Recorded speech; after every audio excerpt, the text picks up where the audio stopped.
welcome you to Wuhan, Ms. Wu. We know that you have rich experience working with various countries. So could you share some effective models of transboundary or interbasin collaboration? And what insights can these models offer for the governance of Yangtze River Basin? Thank you for having me. It's my first time to Wuhan, so I'm still enjoying my first time experience. Actually, look at the scene, particularly facing the Yangtze River, and in my hotel room at the terrace. I really enjoy that. Thank you. Now, coming down to transboundary river basin issues there. From the very beginning, historically, so for countries, regions, for one particular clustered around one particular river basin, and they do need to figure out how to work with each other, how to make sure they manage the water resources really well. For instance, Mekong River Commission is one of the examples there. Then you start to see Laos, Cambodia, Vietnam, and Thailand coming together, sitting at the downstream of the rivershed. The second example is the Rhine River in Europe. Then look at historically, in the 1980s, actually, in the 1980s, there was a major called the Sandoz chemical spills. Right, it's a major disaster and almost wiped out, killed all the aquatic life on the river. And then countries actually along the river basin decided to come together and put their resources, expertise together to make sure to somehow recover, remediate from the chemical spills, but very importantly, to make sure to recover the ecosystems, the health there. I think the third question would be the Danube. The Danube River Basin represents another example, and there are about 19 countries along the Danube River Basins, and very importantly, somehow they decide to come together, but really supported by major EU regulation. Legislation is called EU Water Frameworks, sort of directives. Now, Yangtze River somehow represents a very interesting sort of state of the day today already.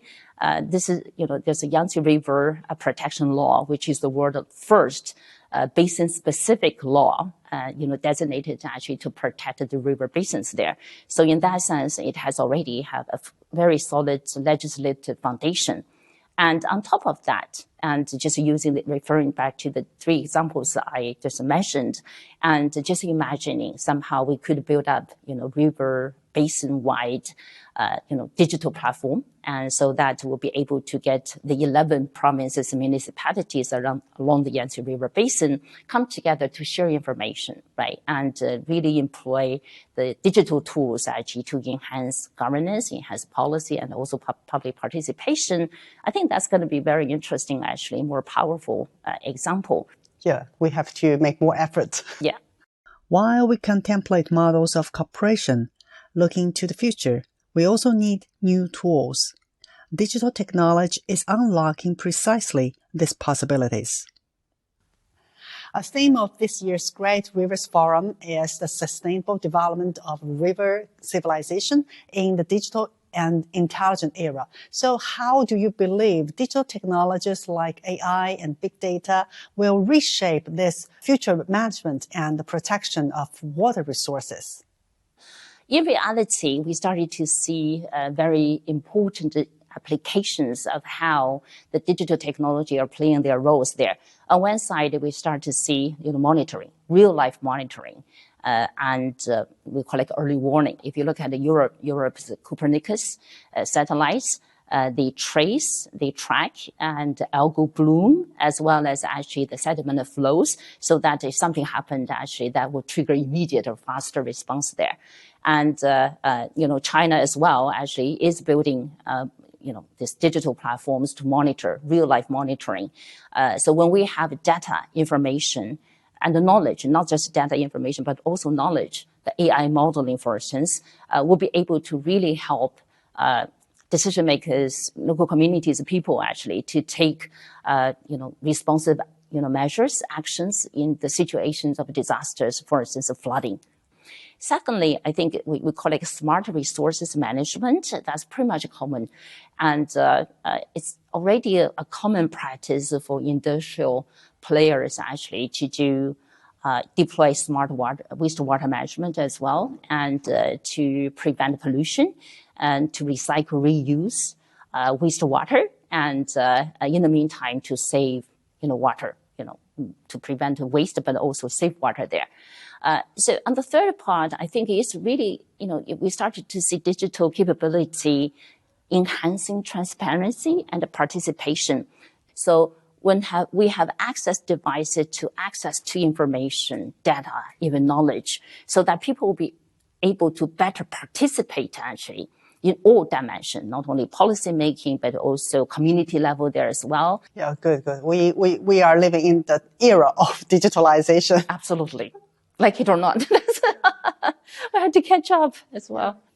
Ms. Wu, we know that you have an extraordinary cross-sector career. So from this unique view, what do you see as the most critical barrier that needs to be broken to solve challenges like water security and climate change in major river basins?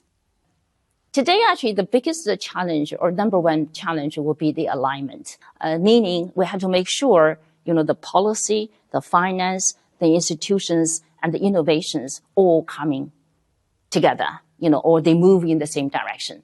Because without that, basically, yes, you can have lots of money spent all over the place, but without really delivering the desired outcomes there at all.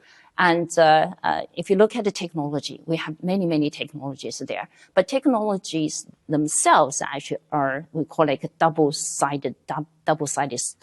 sword. And that requires actually clear policy, incentives, legislations, laws, regulations there.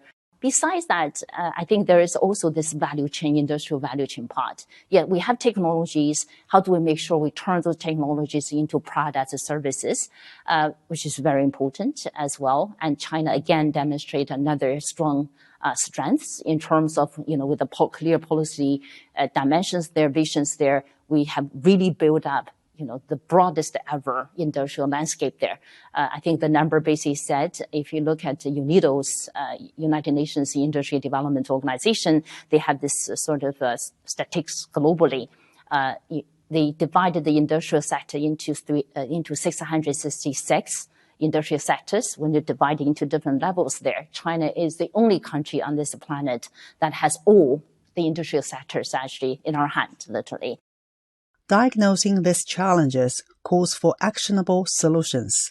What insights can the Yangtze River's governance practices offer the world from China's approach? This forum will release a report on the achievements and global significance of Yangtze River governance in the new era. So which aspects of the Yangtze River Basin's exploration in balancing ecological protection with economic development do you find most valuable for global replication? Yeah, I think we sort of along the conversation, we started already to touch upon, many dimensions of that. Learned both domestically and internationally. And this alignment actually is very key. And that's being sort of deployed here and started to present how it works. So the River Forum presents a unique opportunity. Of course, we're going to have release a report to make sure, well-written sort of intellectual product to share with the broader community there. In reality, as I said, it's a system change. It's alignment of all the key dimensions, factors, elements actually in that system. So for Yangtze River, this particular case in particular, one, as I said, the legislative legal anchor is very, very clear, because without that, we will not be able to have the capability to manage policy risk, right? So we cleared that hurdle already. Now, with this sort of legislative anchor in place, now we need to make sure we put the policy incentives together to make sure we're going to incentivize R&D, technology, financing, industrial value chain products and services, everything together.